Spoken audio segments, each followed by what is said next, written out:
64 कलांपैकी एक कला म्हणजे अभिनयाची कला असं म्हणतात आणि त्या अभिनयाच्या माध्यमातून समाजाला अभिनयाच्या द्वारे आपण काय देतो, समाजाला काय शिकवतो आणि एक कलाकार म्हणून समाजाला काय देणं लागतं, ह्या सगळ्या गोष्टी खूप महत्त्वाच्या असतात.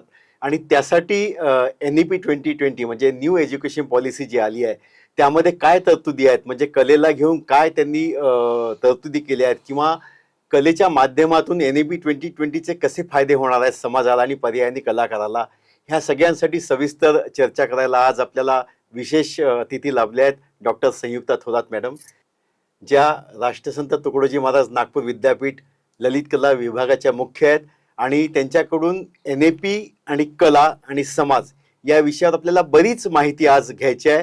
त्यामुळे मॅडम नमस्कार. नमस्कार. शंखनाद न्यूज चॅनलच्या स्टुडिओमध्ये तुमचं मनापासून स्वागत करतो. मॅडम, कला आणि आता जे NEP 2020 आला आहे तर ह्याचा तुम्ही कशी सांगड घालाल, म्हणजे NEP 2020 आणि कला या माध्यमातून तुम्ही काय सांगाल, काय म्हणजे तुमच्या मनात असे सांगायचे उत्तर आहेत की ज्याच्यामुळे एक कलाकाराला ह्या विषयापासून म्हणजे NEP 2020 पासून आणि कलेचं काय एकमेकांशी सांगड आहे? वाह, खूप छान प्रश्न केलेला आहे. आता पहा, सगळीचकडे सुरू आहे राष्ट्रीय शैक्षणिक धोरण, है ना? तर त्याच्यामध्ये काय बदल आले आहेत, काय नेमकं नवीन आलेलं आहे, या सगळ्या गोष्टीकडे ना पूर्ण समाजाचं, शिक्षण क्षेत्रातल्या लोकांचं आणि शिक्षकांचं खास करून खूप जास्त लक्ष आहे. आणि आता राहिली गोष्ट की याच्यामध्ये काय काय गोष्टी आलेल्या आहेत. तर हे बघा, रिसर्च आणि डेव्हलपमेंटमध्ये मोठ्या म्हणजे बदल घडून आलेले आहे. तसंच शैक्षणिक क्षेत्रामध्ये खूप जास्त बदल घडून आलेले आहेत. मला असं वाटतं की एक परंपरा, एक पद्धत होती, त्याच्यामध्ये ना थोडेफार बदल केलेले आहे. पण आता राहिली गोष्ट कलेचं महत्त्व. या ज्या काही नॅशनल एज्युकेशन पॉलिसीमध्ये जर बघाल तर कलेचं महत्त्व आहे कुठे आहे, तर सगळीकडे आहे. कारण की कलेला इतकं अनन्यसाधारण महत्त्व आहे. मला सांगा, जेव्हा तुम्हाला मुलं असतीलच, तुम्ही आपल्या मुलांना जेव्हा नर्सरीमध्ये टाकलं, KG1 KG2, मग फर्स्ट आणि 10th पर्यंतचा जो ग्राफ तुम्ही बघितला, पण जेव्हा तुम्ही बेसिक एज्युकेशन जेव्हा बघितलं तेव्हा संगीतातनं त्यांच्यापर्यंत टीचर्स पोहोचतात, है ना? तर संगीताचं महत्त्व शिक्षण क्षेत्रामध्ये आलं. त्याच्यानंतर लहान मुलांना प्रत्येक गोष्ट समजवण्यासाठी आपण काय करतो, ड्रॉइंगचा उपयोग करतो, म्हणजे चित्रकलेचा, पुन्हा कलेचा समावेश हा शिक्षण क्षेत्रामध्ये ऑलरेडी आधीपासूनच होता, आहे, पुढेही राहणार आहे. तर या नवीन शैक्षणिक धोरणामध्ये या गोष्टीला अजून ठामपणे याचा विचार केला गेलेला आहे. तसंच पहा, वेगवेगळे फेस्टिवल्स असतात आपल्याकडे. दिवाळी आहे, होळी आहे, नागपंचमी आहे, श्रावण आहे, श्रावणात तर रक्षाबंधन आहे आणि इतक्या सगळ्या, गणपती असतो, नवरात्री आहे. या सगळ्या गोष्टी ज्या आहे ना, त्या फेस्टिवल्स, आपली परंपरा, आपलं जे काही भारतीय ज्ञान परंपरा आहे, हे जे काही आहे हे कशा माध्यमातून आपण मुलांपर्यंत पोहोचवतो, तर आपल्याकडे असलेले हे जे सण आहेत, हे जे उत्सव आहे, संक्रांत पासनं तर डिसेंबरच्या अगदी शेवटपर्यंत आपले जे सण चालतात त्याच्याबद्दल आपण ही जी माहिती देतो कलेच्या थ्रू, स्टोरी टेलिंग, बरोबर, म्हणजे कथामुळे मुलांना खूप चांगलं कळतं. कुठलीही मुलं जे असतात, आजी आजोबाकडनं कथाच ऐकतात, आई बाबांकडनं कथा ऐकतात आणि त्या कथेला आपण इनॅक्ट करतो राक्षस आहे तो, आजी आहे ना राक्षसाचा आवाज काढते, राक्षसासारखे म्हणजे चेहरे करते, एक्सप्रेशन्स करते. राजा असेल तर तसे एक्सप्रेशन आणि तसा आवाज, राणी असेल तर तसे एक्सप्रेशन आणि तसा आवाज असतो. तर याचा अर्थ स्टोरी टेलिंग आणि इनॅक्टमेंट आणि अभिनय आलं. आता जसं संगीत, चित्रकला, स्टोरी टेलिंग, अभिनय, या सगळ्या गोष्टीचा समावेश मुलांच्या शिक्षणासाठी आहे, त्यांच्या वेलबिंगसाठी, त्यांच्या डेव्हलपमेंटसाठी आहे. म्हणून काय झालं की फक्त KG1 KG2 आणि नर्सरीसाठी नाही ना, 1ली ते 4थी, 4थी ते 8वी, 8वी 9वी 10वी, कारण किशोरावस्था येऊन जाते.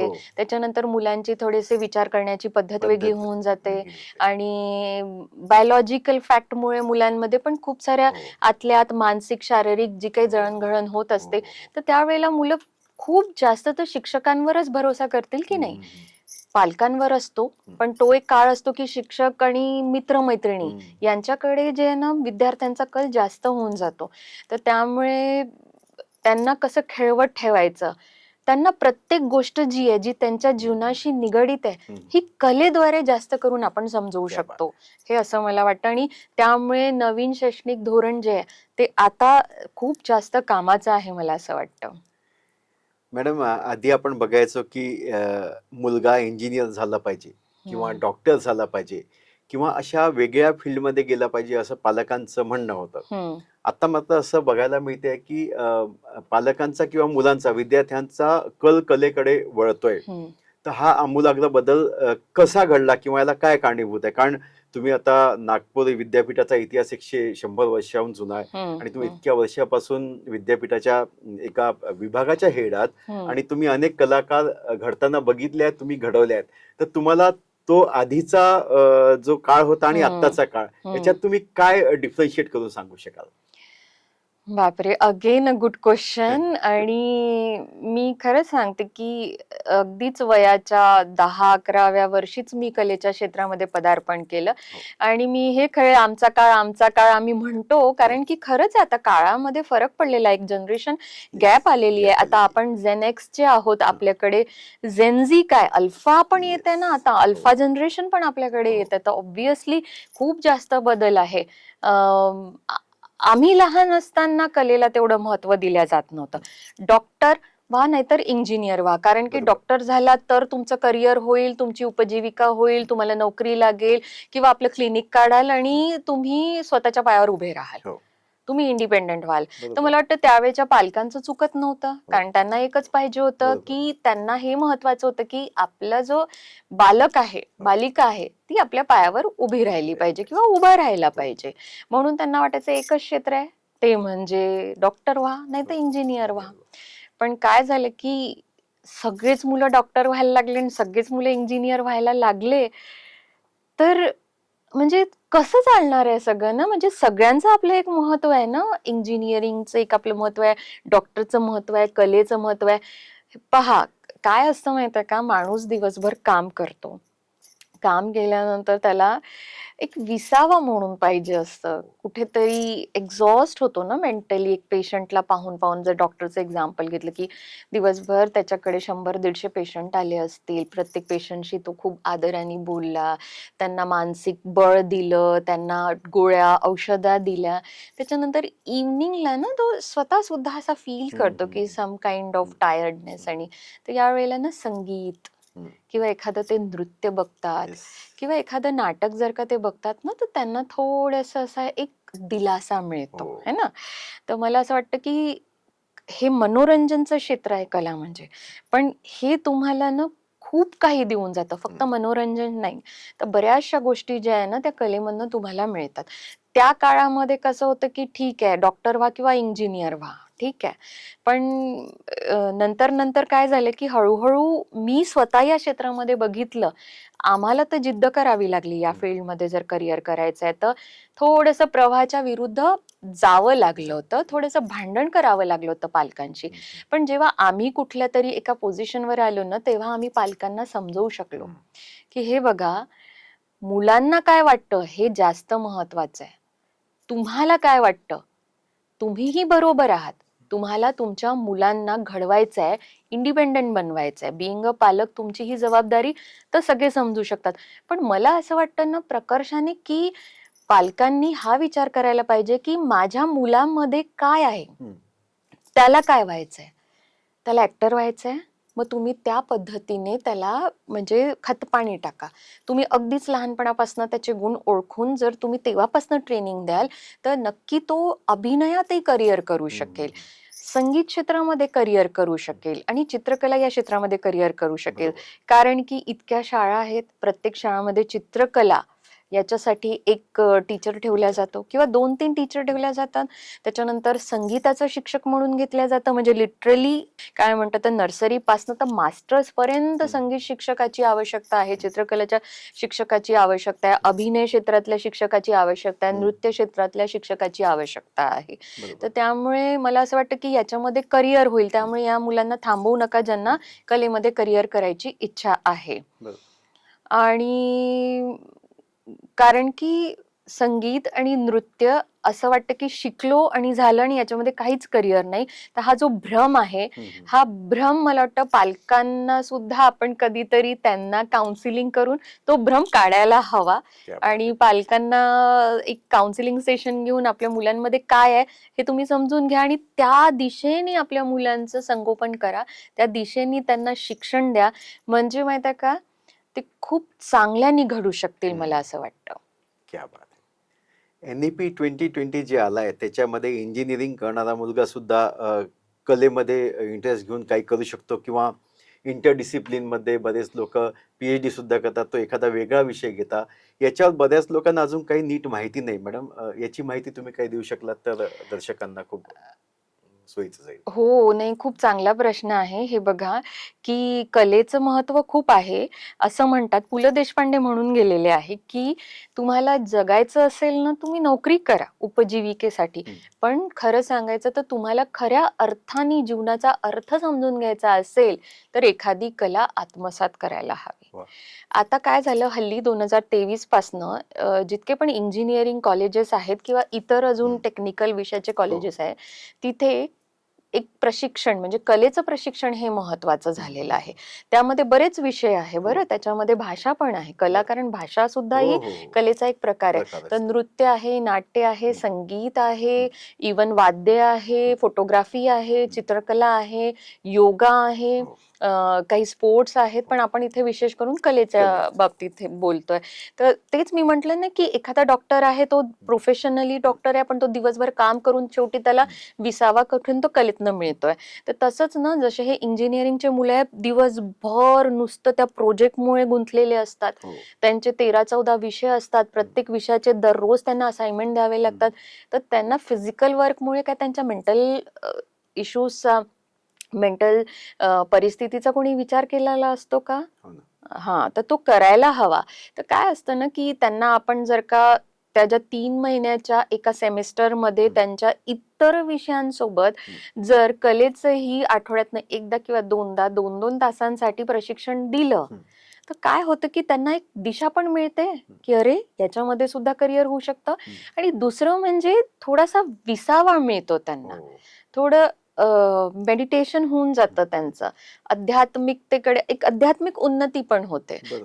जस्ट 12वी करून आलेले मुलं असतात, अगदी म्हणजे भ्रमित असतात ते लोक.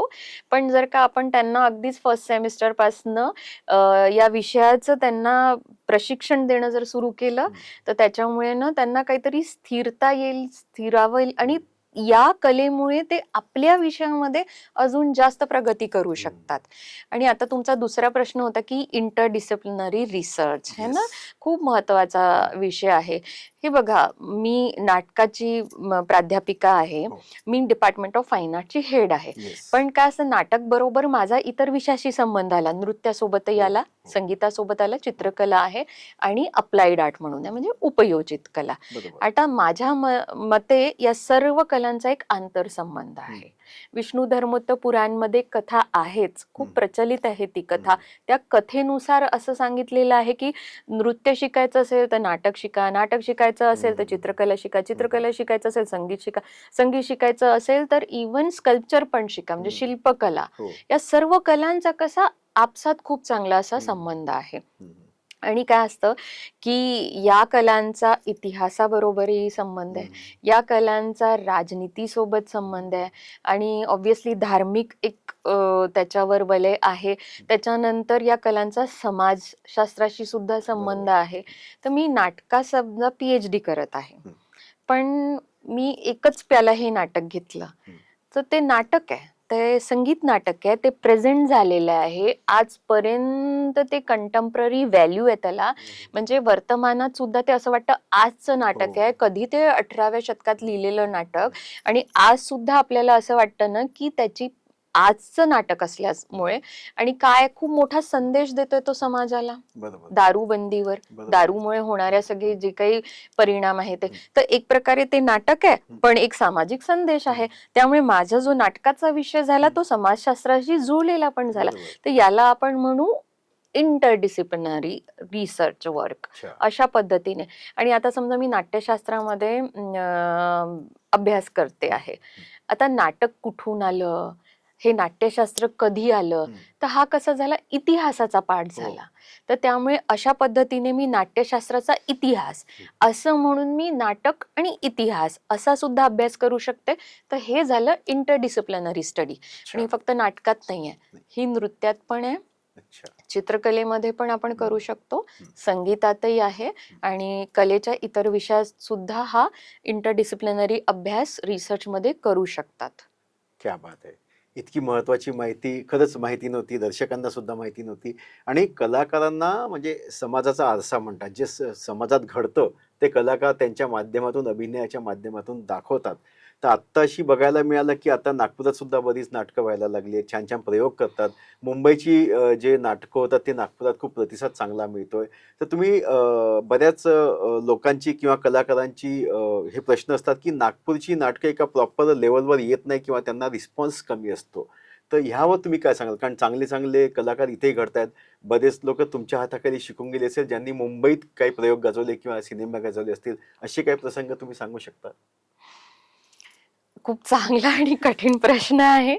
म्हणजे कसं असतं माहितीये का, मुंबईत खूप चांगली नाटकं होतात, पुण्याला खूप चांगली नाटकं होतात, तर नागपूरला का नाही? आणि आपण तर नागपूरचे असल्यामुळे ना, नागपूर विषयी ना एक वेगळी आत्मीयता ठेवू नये आपण, आहे ना. तर आहे, मुळात इथे खूप छान कलाकार आहे, आणि इथले जे कलाकार आहेत ते एक प्लॅटफॉर्म नसल्या कारणाने, खरं सांगू का, तर नाटक केल्या, हे बघा, एक बेसिक आणि प्रॅक्टिकल गोष्ट आहे की तुम्हाला घरी ब्रेड बटर आणावं लागतं, भोजन नाही तो भजन नाही. आता ही इतकी प्रॅक्टिकल गोष्ट आहे, हे तुम्ही, मी आणि इतर लोक याला डिनाय नाही करू शकत, टाळू नाही शकत. आता फुल टाइम नाटकामधनं जर तुमचं घर चालत असेल, घर नुसतं चालवायचं नाही, घर बनवायचं सुद्धा असतं. हो, तर या सगळ्या गोष्टी हल्लीच्या काळामध्ये नाही पॉसिबल आहे.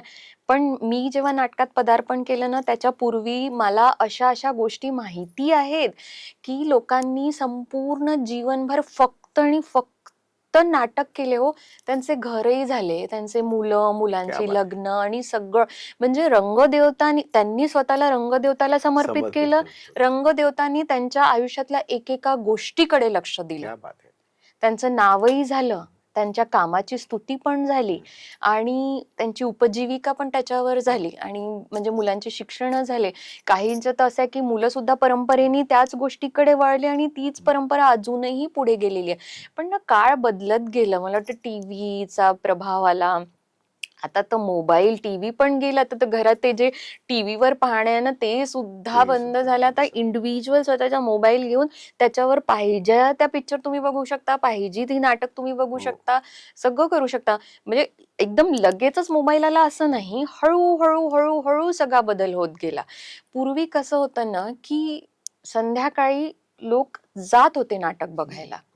हळूहळू काय ना, की म्हणजे थकवा म्हणा, किंवा पार्किंगची जागा, किंवा असे विशेष असे, हे सगळं फक्त माझं ऑब्झर्वेशन आहे. म्हणजे इतक्या वर्षापासनं नाट्य क्षेत्रामध्ये मी आहे, तर मलाही नेहमी प्रश्न पडतो की कमर्शियल नाटकं का नाही चालत आहे नागपूर सिटीमध्ये खरं तर. आणि दर्जेदार इथे कलाकार आहेत बरं, आणि कोणाकोणाचे नावं घेऊ मी, म्हणजे असं होईल ना, इतके छान हो. कलाकार आणि एकाचे नाव सुटले तर ते बरोबर. चुकीचं होईल. पण मी माझ्या नागपूरच्या सर्व कलाकारांना नमन करते.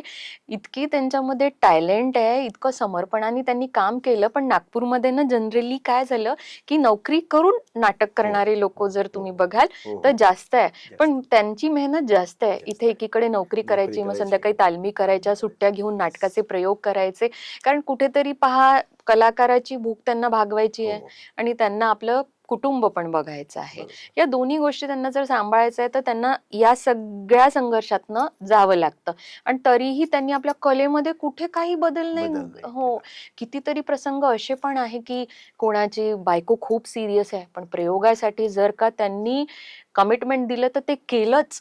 मंचावर अगदी हसण्याचा रोल आहे, हसत काम करत आहे. म्हणजे घरी आई बाबा आजारी आहेत की बायको आजारी आहे की मुलांना काही झालं, काही नाही, मंचावर तुम्ही गेले तर तुमचा जो रोल आहे तो रोल त्याच्याशी प्रामाणिक व्हायचं. म्हणजे इतकी ताकद आहे नागपूरच्या कलाकारांमध्ये. आम्ही त्या काळात हे सगळं ऐकत असायचो की असं झालं तसं झालं, पण तरी त्यांनी प्रयोगामध्ये किंचितही दुःख आपल्या चेहऱ्यावर नाही दिसू दिलं. तर थोडस वाईट वाटतं की कुठे खूप जागा नाही मिळाल्यासारखं ना, वाईट वाटतं. आता आपण पुणे आणि मुंबईकडे येऊया. आता पुणे आणि मुंबईमध्ये काय ना, की हल्ली मी काही म्हणजे मागच्या 2025च्या डिसेंबरमध्ये ना मी काही नाटकं बघितली. जितकं काही बदल आपल्या अवतीभोवती झालाय ना, तो सगळा बदल नाटकाच्या प्रेझेंटेशन मध्ये पण दिसतो.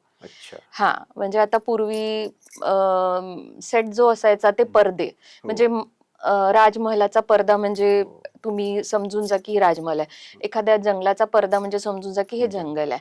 पण आता कसं ना, लोक पण थोडस समजदार झाले आणि त्यांना पण की काहीतरी चमत्कार हा सतत ना लोकांना पाहायची इच्छा असते. तर कलाकार म्हणून ना सगळे लोक काही ना काही एक्सपेरिमेंटच करत असतात. ऐश्वर्या नारकर आणि त्यांचे मिस्टर यांची शेवग्याची शेंग हे मी नाटक बघितलं. खूप सुंदर असं कौटुंबिक नाटक म्हणता येईल त्याला. आणि एका वयानंतर 60 जेव्हा तुम्ही पार करता आणि त्याच्यानंतर जेव्हा तुम्ही एकटे राहता, या विषयावर हात लावलेलं ते नाटक आहे. एकीकडे म्हणजे त्यांनी एकटेपणाचे 3 गोष्टी दाखवलेल्या आहे. एक एक वय, एक मध्यम वय आणि जस्ट एक तरुण जेनझी कपल.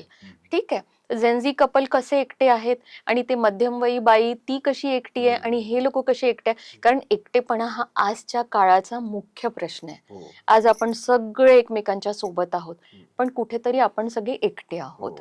कारण की टेक्नॉलॉजीमुळे ना आपण फेस टू फेस कम्युनिकेशन कमी करतो आणि फोनचं कम्युनिकेशन जास्त करतो, तर आपले इमोशन्स कुठेतरी हरवल्या गेलेले आहे. आपण इमोशन व्यक्त करत असताना समोरचा आपल्याला बघत नाहीये. आणि त्यामुळे कसं होतं ना, की माझ्या भावना तर मी कुठेपर्यंत पोहोचवूच शकत नाहीये. तर हा एकटेपणा जो आहे ना, तो सर्वीकडे आलेला आहे. तर ते त्या ज्या दर्जेदार प्रस्तुतीमुळे काय झालं, की मला असं वाटतं की ते नाटक म्हणजे तशा पद्धतीचे तुम्ही नाटक करा ना, जे रिप्रेझेंट करताय आजच्या काळाला. आणि हॉल पूर्ण भरलेला होता. कल्याणच्या आचार्य अत्रे सभागृहामध्ये मी ते नाटक बघायला गेलेली होती. तो पूर्ण हॉल भरून होता. आणि त्याच नंतर मी अजून एक नाटक बघितलं, जे एका कुटुंबावर आधारित होतं. आणि इतकं सुंदर प्रेझेंटेशन त्यांचं होतं. आता काय आहे ना, 2 गोष्टी अजून आहेत मी तुम्हाला सांगते, की ते नाटक जे होतं, हास्य जत्राचे कलाकारांचं ते नाटक होतं. हा, त्या पूर्ण नाटकामध्ये हास्य जत्रांचे कलाकार होते. तर ऑब्व्हियसली हास्य जत्रा एक खूप महाराष्ट्रामध्ये प्रसिद्ध असं आता सिरियल येतं, ते स्किट करतात आणि खूप हसवतात आपल्या लोकांना आणि प्रसिद्ध आहे, लोकांना खूप आवडतं ते. तर ते कलाकार येणार म्हणून त्यांना आपल्याला समोर पाहायची इच्छा होईल, तर त्या यांनी गर्दी, म्हणजे तुमच्या मागे गर्दी होण्यासाठी आधी तुम्हाला सेलिब्रिटी व्हावं लागेल काय, असा सुद्धा एक प्रश्न पडलेला आहे. कारण आजकाल आपण तेच बघतो की अच्छा नम्रता संभेराव आहे नाटकामध्ये, मग तो बघायला जायलाच पाहिजे, किंवा प्रसाद खांडेकर आहेत मग तर बघायला गेलंच पाहिजे. पण ठीक आहे, त्या दोघांनी ना खूप तोडीचं कामही केलेलं आहे. त्यामुळे आपण अगदी प्रत्यक्षात जर ते दिसतात तर आपण बघायला जाणारच आहे. पण मी सांगते की त्यांचं जे कौटुंबिक विषयाचं नाटक होतं ना, ते इतकं अपील झालं ना, ते मनापर्यंत येऊन रुतलं. तर नाटकं जर असे खूप दर्जेदार राहतील आणि तुमच्यापर्यंत पोचणारे राहतील तर लोक तर नाटक पाहायला जातीलच.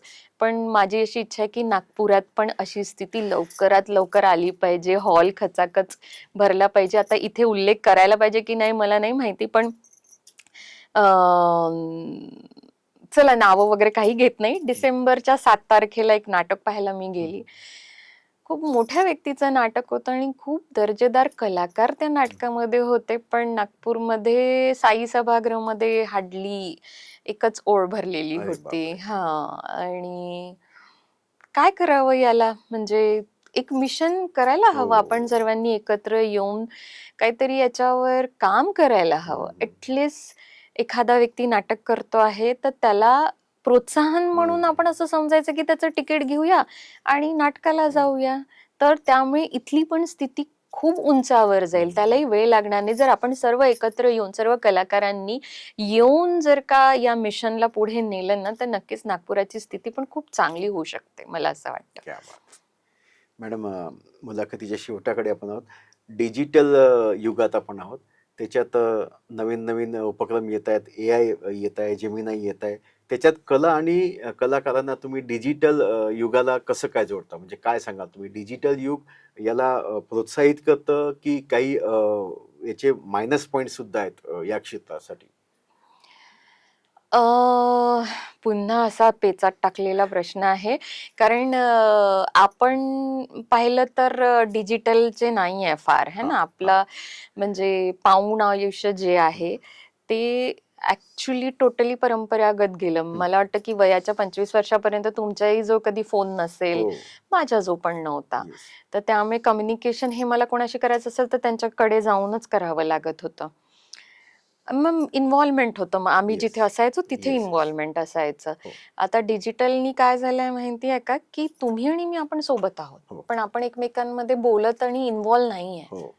थोड्या थोड्या वेळाने मी बघते की सगळे लोक आपल्या आपल्या मोबाईलमध्ये आहे. हे आजचं चित्र आहे. आणि काय झालं की मोबाईल आता हातोहातामध्ये आलेला आहे, प्रत्येकाच्या हातात असल्यामुळे ऑब्विसली की जे टेक्निकल लोक आहेत ते काही ना काही तर घडवतीलच ना या मोबाईलमध्ये. तर आता असं झालेलं आहे की ऍडव्हर्टाईज ही AI नी होऊन जाते. दिवाळीच्या जितक्या पण ऍडव्हर्टाईज आधी लोकांना काम मिळत होतं, आता ते AI नी दिवाळीच्या सगळ्या ऍडव्हर्टाईज होऊन जातात. इव्हन कुठल्या प्रोडक्टच्या पण ऍडव्हर्टाईज तुम्ही बघा तर त्या सगळ्या AI नी होऊन जातात. बरेचशा आता रील्स येतात आहे ज्याच्यामधनं मेसेजेस आहे. आधी लोक रील बनवत होते आणि मेसेज देत होते. आता मला वाटतं लोक रील बनवतात पण त्याच्यात इमेज AI ची असते. हा, तर त्यामुळे एक प्रकारे काहीतरी क्रिएटिव्ह काम करायला एक वाव तर मिळतोय, पण रिप्लेस होत आहे ना, एक आर्टिस्ट तिथून रिप्लेस होतो तर आहे. कुठे ना कुठे हे सोयीचं पण आहे, पण कुठे ना कुठे ही गंभीर गोष्ट पण आहे. ज्याला पूर्णपणे करिअर करायचं आहे या क्षेत्रामध्ये कॅमेरा समोर राहून, तर त्याच्यासाठी तर थोडंसं अगदी लाईफ हल्ल्यासारखं आहे की सगळंच AI नी जर होत गेलं तर त्यामुळे आम्ही लोक काय करणार मग मंचावर किंवा कॅमेरा समोर? मग तुम्ही AI चे सगळे इमेजेस घेत राहाल तर कसं होईल? तर पण मला वाटतं की हे काही खूप वेळ चालणार नाही. त्याचं कारण आहे की तुम्ही आणि मी आता आपण 1 तास झाला असेल कदाचित आपण सोबत बसलो, पण आपल्याला काहीही वाटलं नाही. पण AI चे जे एक्सप्रेशन, AI द्वारे बनवल्या गेलेल्या इमेज, जे एक्सप्रेशन्स, लिप मुवमेंट, डोळे म्हणा किंवा त्यांचं वळणं, बघणं, बसणं, हे सगळं बनवल्या गेलेलं आहे ना. तर ते एक, जसं आता आपण घरी लहान मुलांना खेळणं आणून देतो, ती बाहुली मुलगी असेल तर ती बाहुली सोबत खेळते, पण तिला माहितीये ही बाहुली माझ्यासोबत बोलत नाहीये. ही बाहुली अशी आहे, ही अशीच राहते, ही अशी नाही बघणार, ही तशी नाही बघणार. तर त्या मुलीला जेव्हा हे कळतं ना की या बाहुली सोबत माझं इमोशनल देवाणघेवाण नाहीये, मेंटल नाहीये, तर ती हळूहळू ते मुलं त्या बाहुलीतनं निघतात आणि नंतर येऊन खरे मित्रमैत्रिणींसोबत एक संवाद साधायला लागतात. आय कॉन्टॅक्टनी जो इमोशनल इन्व्हॉल्वमेंट होतं, आवाजाचा वेग, आवाजाची जी तीव्रता असते, मंदता असते, त्याच्यामुळे एकमेकांसोबतच्या संवादामुळे जे काही आपले एक इन्व्हॉल्वमेंट होतं ना, त्याला ना कुठलं काही रिप्लेस तर नाही करू शकत. काहीच रिप्लेस नाही करू शकणार. हे बघा, जगात काहीही आलं तरी आपलं हे जे मन आहे ना, आपले हे जे डोळे आहे ना, आणि आपली ही जी संवेदना आहे ना, आत्मा, चेतना, ही कुठेच काहीच रिप्लेस होणार नाहीये. आपलं वेव्हलेन वर सगळं जुळलेलं आहे. आधी कधी फोन नव्हते, काही नव्हते, काही नाही. त्या काळातनं एखाद वेळेस एक पत्र जायचं मुलाला आणि आईचं, की बेटा तू कसा आहेस, आणि तो अगदी त्याच्या डोळ्यात भळभळ पाणी यायचं, की अरे मी आजारी आहे, माझ्या आईला कसं कळलं. दॅट इज टेलिपॅथी आणि वेव्हलेन. आणि वेव्हलेन ही सगळ्या मनुष्याची एकमेकांसोबत आहे. तुम्ही इथे बसून दुसरं आता डिपार्टमेंटमध्ये काय चाललेलं आहे, आणि मी जर डिपार्टमेंटच्या एखाद्या व्यक्तीबद्दल विचार करत आहे, तर हे वाईब्स तिथेपर्यंत जातात. हे आर्टिफिशियली नाही होणार, हे ओरिजिनलीच होणार आहे. त्यामुळे आर्टिफिशियल इंटेलिजन्स महत्वाचं आणि गरजेचं असलं तरी ओरिजिनल इंटेलिजन्सला ते रिप्लेस मात्र करणार नाही. हा काळ आहे, या काळाची गरज आहे, म्हणून या गोष्टींना आपण आपली मदत म्हणून चालवायचं आहे. हे बघा, गाड्या आल्या, तुम्ही गाडीनी एका अंतरापर्यंत दुसऱ्या अंतरापर्यंत गेले आहात, पण पायी चालणं तर बंद नाही केलं ना. कारण तुम्हाला माहितीये की गाडीवर तुम्ही कितीही दूरपर्यंत जाऊ शकता, पण पायी चालले नाही तर तुमची तब्येत ठीक राहणार नाही. स्वास्थ्यासाठी काय गरजेचं आहे तर पायी चालणं. तर गाडीचं जेवढं महत्व आहे तेवढं तुमच्या पायाचंही महत्व आहे. सो अशा पद्धतीने मी डिजिटल, AI, जेमिनीला मी समजवण्याचा प्रयत्न केला की त्या गरजेच्या असल्या तरी आपण त्यांच्यापेक्षा जास्त महत्वाचे, गरजेचे राहणार आहोत आणि आहोत. क्या बात आहे. NEP 2020चं तुम्ही महत्व सांगितलं आणि कलाकारांबद्दल सुद्धा बऱ्याच गोष्टी सांगितल्या. आता या माध्यमातून तुम्ही कलाकारांना किंवा नवीन शिकायला येणाऱ्या विद्यार्थ्यांना आणि कलेप्रती आसक्त असणाऱ्या विद्यार्थ्यांना तुम्ही काय संदेश द्याल? पहिले मी अशी म्हणायची, हार्ड वर्क करो, समर्पण रखो अपना. आता मी म्हणणार की तुम्ही या आणि येऊन बघा, जगा, मोबाईलच्या पलीकडे जगा. थोडंसं स्वतःला वेळ द्या. मोबाईल आहे ना, सायलेंट करून जरा वेळ बाजूला ठेवा. एक प्रॅक्टिकल करा.